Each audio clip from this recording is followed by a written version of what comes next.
हमको एप्लीकेशन पढ़ने हैं किसके, गॉस लॉ के एप्लीकेशन। जैसे कि गॉस लॉ हम लोग पढ़े थे कि किसी सरफेस का किसी सरफेस में जो इलेक्ट्रिक फ्लक्स होता है उसमें जो नेट चार्जेस होता है वो उसके टोटल 1/ε0 टाइम्स होता है।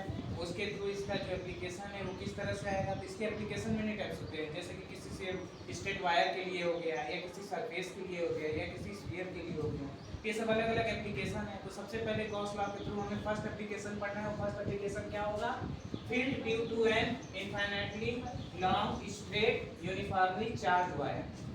चार्ज वायर यूनिफॉर्मली होगा। सपोज दैट अगर हम कोई एक वायर सपोज करते हैं इस तरह अगर हम एक वायर सपोज करेंगे और इसमें क्या फ्लो कराएं, इलेक्ट्रिक चार्ज, तो ये इस तरह चार्ज इसमें फ्लो होगा। तो जब ये चार्जेस फ्लो होगा तो इसकी वजह से इसका जो इलेक्ट्रिक फील्ड है वो इसमें एक सर्कुलर शेप ले लेगा और इसमें एक सिलेंड्रिकल फॉर्म बनाएगा, जैसे कि इस तरह।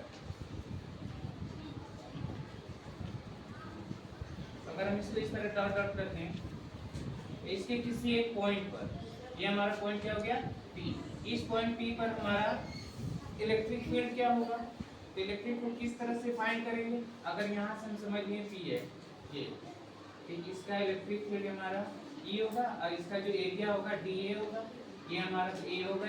और ये जो वायर की लंबाई है, इसका जो लेंथ है उसको हम क्या मानेंगे, स्मॉल l मानेंगे। अब जैसे कि गॉस लॉ के अकॉर्डिंग क्या होता है, फर्स्ट फार्मूला हमारा गॉस लॉ थ्योरम क्या कहता है, first equation phi equal to q upon epsilon not, ये तो हमारा गॉस लॉ रहता है।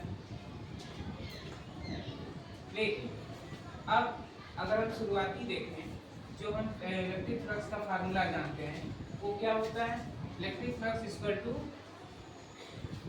A vector E dot TA। ये क्या होता है, इलेक्ट्रिक फील्ड बताता है और उसका जो है एरिया पूरा बताता है। ये जो फर्स्ट डिराइव हम लोग कर चुके हैं इलेक्ट्रिक फील्ड फ्लक्स के थ्रू। तो ये हमारा इक्वेशन 1 अगर हम मान लें, यहाँ पे अगर हम phi E देखें तो ये हमारा वेक्टर E क्या हो जाएगा, E हो जाएगा, और dA इसका क्या हो जाएगा, एरिया A। और एरिया अगर हम इसको देखें तो ये हमारा कौन सा, गॉसियन सरफेस, ये पूरा हमारा क्या कहलाता है, गॉसियन सरफेस। अगर गॉसियन सरफेस देखें तो ये हमारा सिलेंड्रिकल फॉर्म है। इसका एरिया हम लोग जानते हैं, मैथमेटिकल में भी पढ़ चुके हैं, तो surface area of the cylinder is 2πr/h होता है। और यहाँ h की जगह हम क्या मान लिए हैं, l, इसलिए इक्वेशन 2 के दो। अब यहाँ हम लिख सकते हैं we know that area of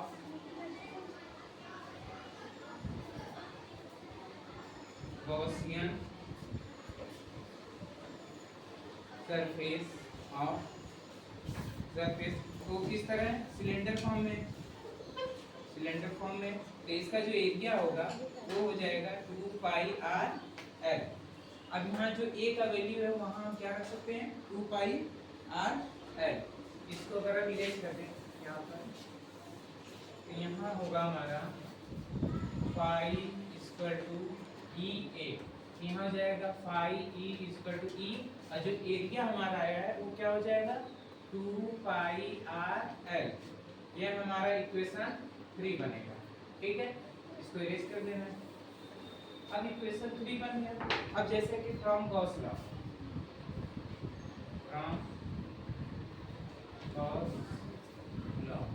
theorem, तो गॉस लॉ थ्योरम जैसे कि बताया था, phi इक्वल टू क्या होता है, q अपॉन एप्सिलॉन। इसको भी इरेज कर देना। ये q अपॉन एप्सिलॉन नॉट होता है। अगर ये एक क्या है, वायर है, तो वायर में जब चार्ज फ्लो होगा तो इसका भी हमें लीनियर चार्ज डेंसिटी पता होना चाहिए, क्योंकि यहाँ पे जो q का वैल्यू होगा उसको हमें चेंज करना होगा। तो यहाँ पे we know that linear charge density, जो लीनियर चार्ज डेंसिटी होता है वो लैम्डा इक्वल टू क्या होता है, q अपॉन l। अब यहाँ से अगर हम q का वैल्यू लेंगे तो ये क्या हो जाएगा, लैम्डा l। अब क्या लिखेंगे, पुटिंग this value in इसको इक्वेशन 4 we get। अब ये जो वैल्यू q का है इसको हम किस में पुट करेंगे, q में। तो करेंगे तो क्या आएगा हमारा, देखते हैं। तो इक्वेशन 5 यहाँ जाएगा phi E is equal to Q का वैल्यू क्या रख देंगे लैम्डा एल अपॉन एप्सिलॉन। ठीक है, अब हम क्या लिखेंगे फ्रॉम इक्वेशन